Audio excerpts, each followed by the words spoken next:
আসসালামু আলাইকুম, কেমন আছেন সবাই? আলহামদুলিল্লাহ আমি ভালো আছি। নিপাস কিচেনে আপনাদের সবাইকে স্বাগতম। আজ আমি শবে বরাতের স্পেশাল করাচি হালুয়া তৈরি করব। করাচি হালুয়া তৈরি করতে আমার কি কি উপকরণ লাগছে চলুন যে দেখি। এখানে আমি শিরার জন্য 1 কেজি 225 গ্রাম চিনি নিয়েছি। শিরার জন্য পানি নিয়েছি 1200 গ্রাম। অ্যারারুট নিয়েছি 250 গ্রাম। অ্যারারুটের জন্য পানি নিয়েছি 625 গ্রাম। কাজু বাদাম নিয়েছি 250 গ্রাম, আর কাজু বাদামটাকে আমি মাঝখান দিয়ে 2 টুকরো করে নিয়েছি। জাফরানের ফুড কালারের মধ্যে জাফরান দিলাম প্রয়োজন মতো। হালুয়ার যে কালারটা সেটার জন্য অবশ্যই আমাদের জাফরানের ফুড কালার আর জাফরানটা ব্যবহার করতে হবে। ঘি 200 গ্রাম। আমি যে হালুয়ার জন্য পরিমাণগুলো মেপে নিয়েছি, হালুয়া রেডি হওয়ার জন্য 8 বাই 8 ইঞ্চি একটা মোল্ড লাগবে। এই মোল্ডের মধ্যে আমি র্যাপিং পেপার বিছিয়ে এক সাইডে রেখে দিব। প্রথমে আমি অ্যারারুট আর অ্যারারুট মাপা পানি দুইটা আলাদা করে স্কিনে দেখতে পেয়েছেন, সেটা আমি আগে গুলিয়ে এক সাইডে রেখে দিব। আপনারা যদি মাপটা পারফেক্টভাবে দিতে পারেন তাহলে কিন্তু হালুয়াটা খুব ভালো হবে। এখন আমি এটাকে এক সাইডে রেখে দিচ্ছি। এখানে আমি যে চিনি মেপে নিয়েছি সেই চিনি আর পানি কড়াইয়ের মধ্যে নিয়ে নিয়েছি। চুলার আঁচ বাড়িয়ে তারপরে চিনির পানির কড়াইটা আমি চুলায় দিয়ে নাড়ার উপরে রাখছি।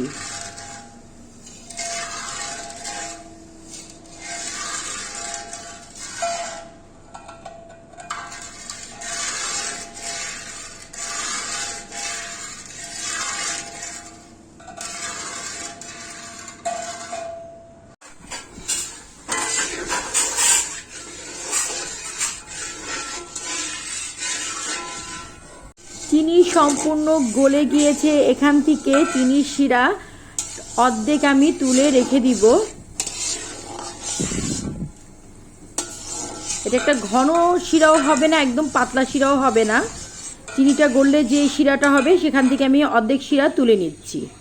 আমি এখানে স্টিলের বল ব্যবহার করেছি, আপনারা অবশ্যই স্টিলের বল কিংবা অ্যালুমিনিয়ামের বল ব্যবহার করবেন। চুলায় আমি বাকি শিরাটা দিয়ে তারপরে দিয়ে দিচ্ছি আমি যে গুলিয়ে রেখেছি সেই অ্যারারুট দিয়ে, সাথে সাথে নাড়তে হবে। আর এই কাজটা দুজন মিলে করতে হবে, কারণ একা করা যাবে না।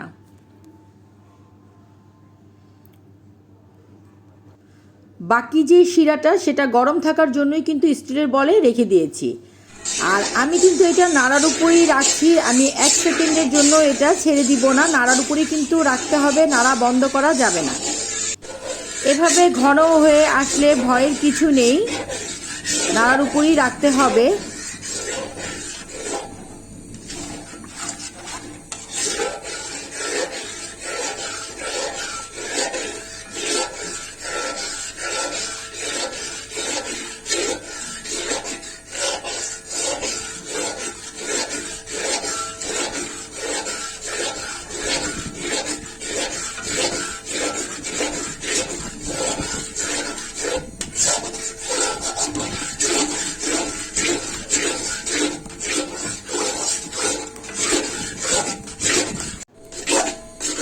একদম ঘন হয়ে আসলে তারপরে যে গরম শিরা উঠিয়ে রেখেছি সেটা অল্প অল্প করে দিতে হবে।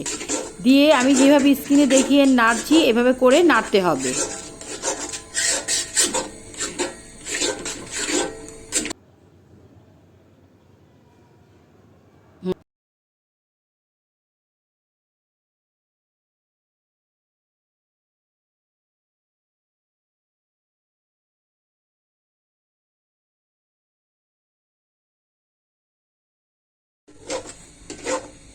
বাকি যে শিরাটা ছিল সম্পূর্ণ শিরা আমি দিয়ে দিলাম। শিরা দিয়ে এক সাইড ধরে তারপরে কিন্তু নাড়ার উপরে রাখবো। আমি এখন আরো 20 মিনিট এভাবে করে ভাজবো।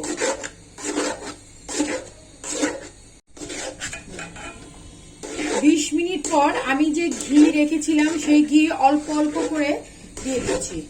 অল্প অল্প করে কিন্তু ঘি দিতে হবে, একবারে ঘি দেওয়া যাবে না। অল্প অল্প করে ঘি দিয়ে তারপরে নাড়ার উপর রাখতে হবে। আমি কিন্তু একটু পর পর ঘি দিয়ে, দেখেন ঘির মধ্যে কিন্তু হালুয়াটা নাচানাচি করছে।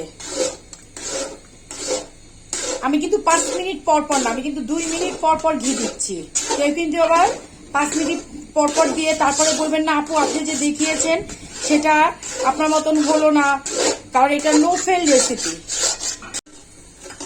বাকি ঘিগুলোও দিয়ে দিচ্ছে। আমি কিন্তু 2 মিনিট পর পর ঘিটা 5 বারে দিয়েছি। 2 মিনিট পর পর 5 বারে আমি ঘি দিয়েছি। ঘি দিয়ে আমি এই যে দেখেন ভালো করে নেড়ে দিচ্ছি। আমি কিন্তু 1 সেকেন্ড জন্য নাড়া থামাইনি।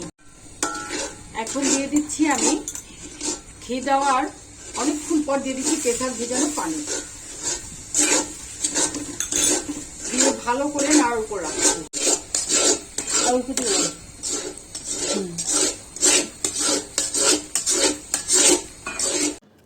এই পর্যায়ে দিয়ে দিব কাজু বাদাম। কাজু বাদাম দিয়ে ভালো করে আমি নাড়ব।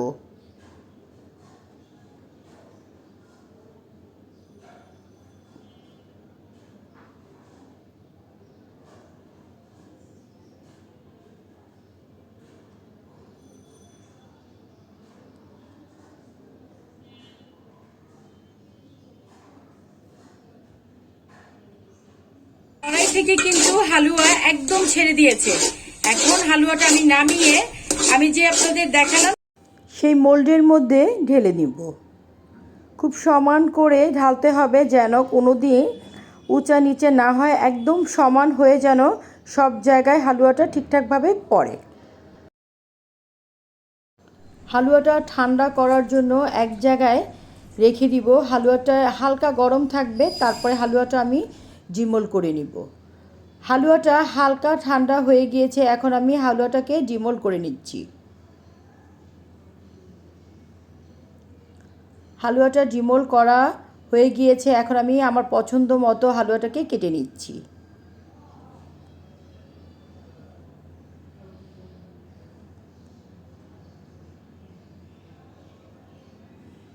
হালুয়াটা আমি আমার পছন্দ মতন সাইজ করে কেটে নিয়েছি। এই হালুয়াটা আপনারা বানিয়ে 1 মাস নিচে রেখে খেতে পারবেন, কোনো ফ্রিজে রাখতে হবে না। তৈরি হয়ে গেল মজাদার করাচির হালুয়া। আমার রেসিপিটি যদি আপনাদের কাছে ভালো লেগে থাকে তাহলে অবশ্যই বেশি বেশি করে ফ্যামিলি ফ্রেন্ডদের সাথে শেয়ার করবেন। যারা এখন পর্যন্ত আমার চ্যানেলটি সাবস্ক্রাইব করেননি তারা অবশ্যই সাবস্ক্রাইব করবেন। ধন্যবাদ।